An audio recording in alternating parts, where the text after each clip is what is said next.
लंगर लगाया, इसके पीछे क्या उद्देश्य है, क्या कुछ कहना चाहते हैं हमारे दर्शकों? सर, हमने यहाँ पे जो आज दिल्ली के अंदर, जब ये दिल्ली के अंदर लोगों ने, किसान यूनियन ने, पूरे हिंदुस्तान के किसानों ने ये आवाज़ लगाई थी कि 25-26 को चलो दिल्ली की तरफ, तो हमारे पंजाब में, तो हम वहाँ से मुस्लिम भाईचारे की तरफ से, मुस्लिम फेडरेशन ऑफ पंजाब की तरफ से हम भी उसी काफ़िले के अंदर पहले दिन से यहाँ पर आए हुए हैं।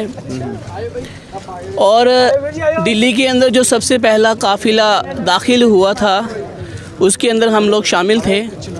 हमारे मुस्लिम फेडरेशन ऑफ पंजाब के कुछ सदस्य ऐसे थे जो यहाँ पर मौजूद थे, और जो सबसे पहले जो आंसू गोले दागे गए थे वो हमारे कुछ साथियों के ऊपर भी लगे थे।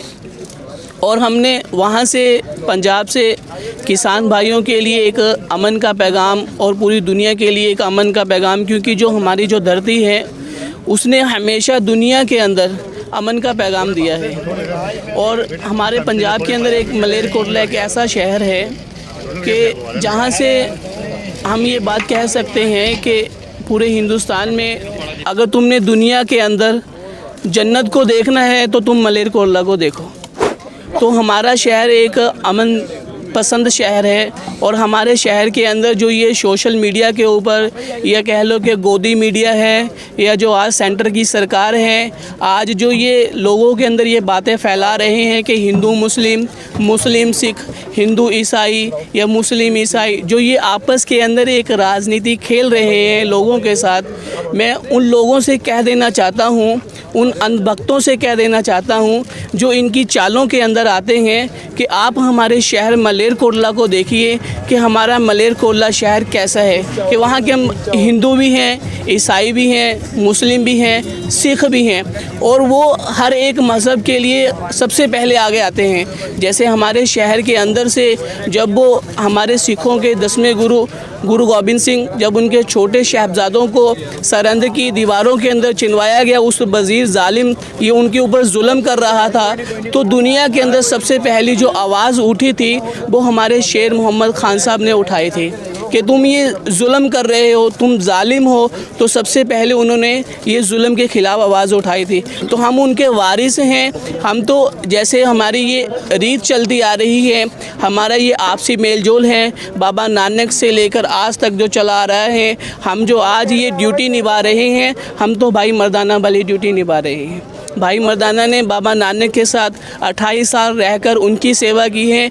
आज हम अपने भाइयों के साथ वही मेल जो मिलाप था, आज वो फिर दोबारा ये जालिम बादशाह ने जो हमारे अंदर ये कुछ बातें डाली हुई थी, तो हम इनका धन्यवाद भी करते हैं कि इन्होंने आज हमें ये दोनों कम्युनिटियों को आज फिर इकट्ठा कर दिया। कृषि कानून जो बदलाव लाया गया, जिसको लेकर सैकड़ों लाखों की संख्या में जो इस वक्त आप देख सकते हैं कि बॉर्डर पर पड़े हैं किसान, तो इस बारे में क्या कुछ कहना चाहते हैं? मोदी का जो फैसला है कैसा है? देखो, मोदी ने आज तक जो भी फैसला लिया है, मैं ये साफ तौर पर आपके माध्यम से लोगों को कह देना चाहता हूँ कि जो मोदी सेंटर के अंदर, पार्लियामेंट के अंदर जो फैसले लिए जाते हैं, वो हमें दिखाई देता है कि वो पार्लियामेंट के अंदर बिल पास होते हैं। वैसे वो पार्लियामेंट के अंदर बिल लाकर, क्योंकि वहाँ पे जो हम पूरी हिंदुस्तान से हम एमपी को चुनकर वहाँ कर भेजते हैं, वो उनके ऊपर उनको पास फेल करने के लिए वोटिंग करते हैं, वो हमें ज़ाहरी तौर पर दिखाई देता है। वो बिल पास कराने या ना पास कराने के उनके अंदर कोई, मैं आज ये कहता हूँ साफ तौर पर कि उनकी कोई भूमिका नहीं है। वो सिर्फ़ और सिर्फ जो नागपुर के अंदर से या अंबानी अडानी की तरफ से जो कुछ भी कहा जाता है, अगर उन्होंने कह दिया कि ये बिल पास होगा तो वो बिल पास हो जाता है। अगर अंबानी अडानी मोहन भागवत कहते हैं कि ये बिल नहीं लेकर आना है, तो वो बिल कभी भी पास नहीं होगा। इसलिए ये मोदी पास नहीं करता बिल, बल्कि ये जो 3 लोग पीछे बैठे हैं, जो ये डिसीजन मेकर हैं, और यही सिर्फ और सिर्फ सरकार को चलाने वाले हैं। मोदी अपनी तरफ से कुछ भी नहीं करता। ये इन्होंने 3 बिल जो किसान विरोधी बिल लाए हैं, इन्होंने लॉकडाउन के अंदर देखा है। जैसे लॉकडाउन के अंदर पूरी दुनिया रुक चुकी थी, पूरी दुनिया के अंदर कोई भी कारोबार नहीं चल रहा था। पूरी दुनिया के अंदर सिर्फ एक ही ऐसा कारोबार था जिसने हमारे हिंदुस्तान की जीडीपी को भी बढ़ाया है, वो था खेती। और खेती कारोबार भी ऐसा है कि वो लॉकडाउन के अंदर भी ख़त्म नहीं हुआ। इन अंबानी अडानी ने देखा कि हम तो ये ऐसा कारोबार है और ऐसा धंधा है कि जो पूरी दुनिया रुक चुकी है, इसके अंदर भी ये बंद नहीं हुआ, तो चलो इसके ऊपर भी हम कब्ज़ा कर लें। तो इन्होंने ये देखा, इसलिए लॉकडाउन के अंदर ही ये 3 बिल लेकर आए हैं जो किसान विरोधी बिल हैं।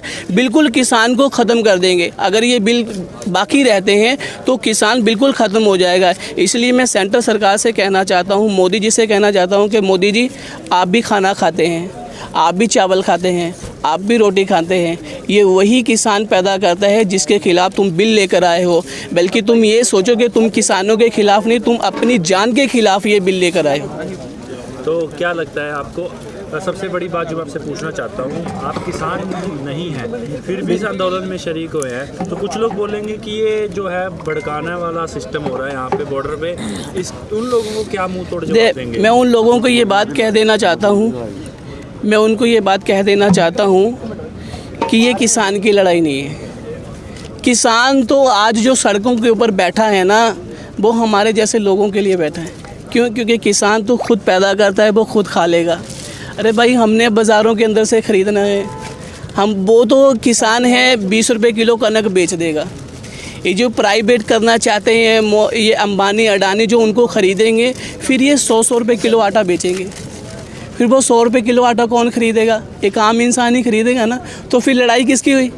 आम इंसान की लड़ाई हुई ना। फिर किसान की तो लड़ाई है ही नहीं। इसलिए हम आम इंसान बनकर आज किसानों के साथ खड़े हैं।